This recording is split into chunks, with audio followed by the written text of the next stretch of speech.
I'm just glad I wasn't at the game, like Hurricane Central. What was it? What was it like there? I mean, I thought I could almost hear like boos, over the TV. Oh, dude. I had a bar full of people here, Okay. so it was hard to hear. So like the game started, people, little hype. It wasn't that full because of the rain. Even though what's great is, I'll say this about Hard Rock, the roof they have. Last year I was there during the rain game at Virginia Tech, and we were like row 2, right behind the bench, and the rain still didn't hit us. So that was great. But yeah, like it wasn't really that full. After the second pick, everyone was like, okay, what's going on? And then after that, just every missed throw, every play that we would give up, booze on booze on booze. Like they were out loud here today, even though there was only like maybe 40,000 people there. It sounded like there was 100,000 people booing. Yes, I could hear it on the TV, and it sounded pretty. And when Middle Tennessee State went up 31-10, a lot of people started leaving. And I even turned to my friend and I was like, yo, I want to get the hell out of here. I don't want to do this anymore. And he was like, no, let's stick around. And then we made it like 38-24 with the kickoff return. And then we immediately went ahead and gave up a touchdown.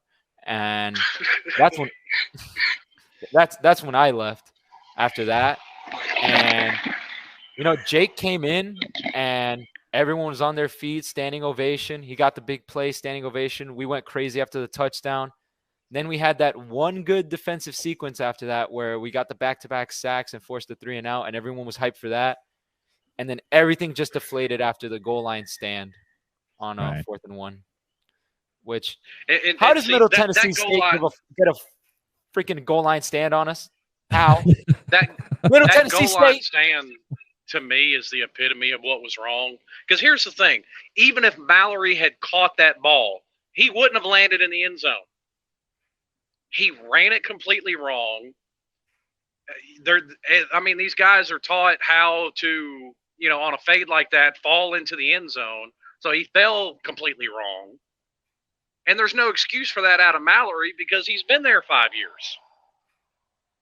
No, and on first down, we ran the little halfback dive up the middle and got from like the 4 to the 2 to the 1. And we were like, okay.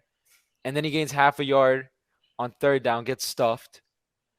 And they ran the same play with Michael Redding out wide, and he just runs in motion and gets near the box. And it's like everyone in the building knows what you're doing. They all know. And on top of that, your offensive line can't push Middle Tennessee State, the college football powerhouse known as the Blue Raiders, who have a 3-0 record against your Miami Hurricanes. We couldn't push them off the line. No, that they controlled the line of scrimmage. They controlled. I mean, they absolutely dominated that football game. They made us look. They made us look horrible. Like I said to my friend, I was like, if you told me the score was 45-24, I would think we had 45, and I would be like, man, why did we give up 24 points? Exactly. That's what I would think. I was like, what went wrong that we gave up 24 points? There's no excuse. And there's really no excuse to give up 45 points to Middle Tennessee State and a 99-yard touchdown and a 71-yard touchdown and an 89-yard touchdown. But, I'm just Thanks for reminding us. Yeah, thanks again. Hey, now if I had to be there and I had to be in pain, I'm gonna put you through it too, bro. Hey, at least the only game I've got tickets to so far this season is Clemson. So if we lose there, at least I can walk away and go, okay, we lost to Clemson. I was walking out the stadium, going down the little ramp. I took off my jersey. I took off my jersey, and it's my Sean Taylor jersey, and I was like, Sean Taylor would be ashamed of this goddamn performance right now. I was over it, man. I was so done. I was so mad. Well, what's Miami for Life wants to know? I forget the mustache guy's name. Aaron Feld. Yeah, Aaron Feld. Yeah, I like that guy. He's pretty cool. He does have the most impressive mustache in college football. I'll give him that. Yeah, it's pretty. I mean, why is he asking? Does he want to blame the strength and conditioning coach?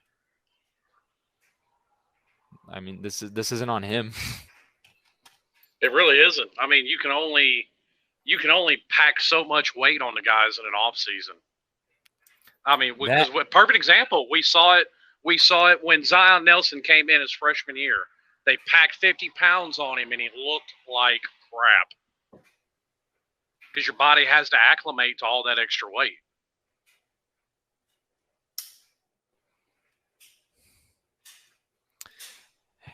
Hey, we got James. Sorry about that. We got King James trolling in the comments section. I know. Fan. He's actually pretty funny. I've been reading the comments. Yeah. I've actually been laughing. I like a good troll. I mean, as long as people keep it clean and do that, I think it's funny. He's not like I'm still wearing my jersey. I still got my hat on. Sadly, it's Canes for life. Canes for life, guys. Canes for life. You know, I've been doing it for 40-something years, so it just is what it is. But like we said, it's move forward. Yeah, learn from all we can do is put this behind us. And everything we saw is fixable, but a lot of it, yes, is on the coaches, and rightfully so, but a lot of it's on the players too. These players have got to be out there putting in the work on their own when the coaches aren't there or when the coaches can't be there. Because the coaches are only allowed around the players like 20 hours a week. That's by NCAA rule. Right. And, you're not going to get, perfect example, you're not going to get a Heisman Trophy winning wide receiver like Alabama had, only working that 20 hours a week them coaches are around. I guarantee you he put in hours upon hours upon hours of work on his own or with teammates when the coaches aren't there. Bet says I need a new hat. Yeah, you can send me one, buddy. You can send me a new hat. I do probably need one. Yeah, I don't know how, it's hard to lick these wounds, but that's all we got to do. And I mean, I see us, we can still have a positive season. Let's just hope they get these, they got to get their heads back on straight. I mean, a lot of people are saying this, and I think one change we can make is, TVD really excelled last year when we were running a lot of RPO. And I think we should try to incorporate more of that because it plays to his strength of making that quick read and either pulling the ball or throwing either giving the ball or throwing the pass. And that's why I disagreed with you. That's why I disagreed with you early on about, TVD not being able to read defenses. You have to in an RPO, and you have to be able to read them quickly. I didn't say he couldn't read. I just said he often goes to his first read because I think it's just I really don't know what it is. But a lot of times you just watch the game and you say, yeah, like he just you watch it and his head immediately turns to either the right side or the left side, wherever the receiver he's going to is, and he just darts it there. It's not that he can't read. It's just a lot of times he doesn't bother reading the defense. Because we saw it last year. You have to do that in RPO. You have to be able to read the defense. Exactly. Yeah. And that's the good thing with RPO. When you're faking the handoff, you're basically reading what the safeties are doing. It's really all you're doing. Either the safeties or the linebackers, depending on the formation the defense is in. And if you can get them to bite on the run, you snatch it back out from that running back and you dump it to wherever the hole is in their defense. And Richmond, I think there is a lot to be said about what you say there. He doesn't fit into the offense that we're trying to run.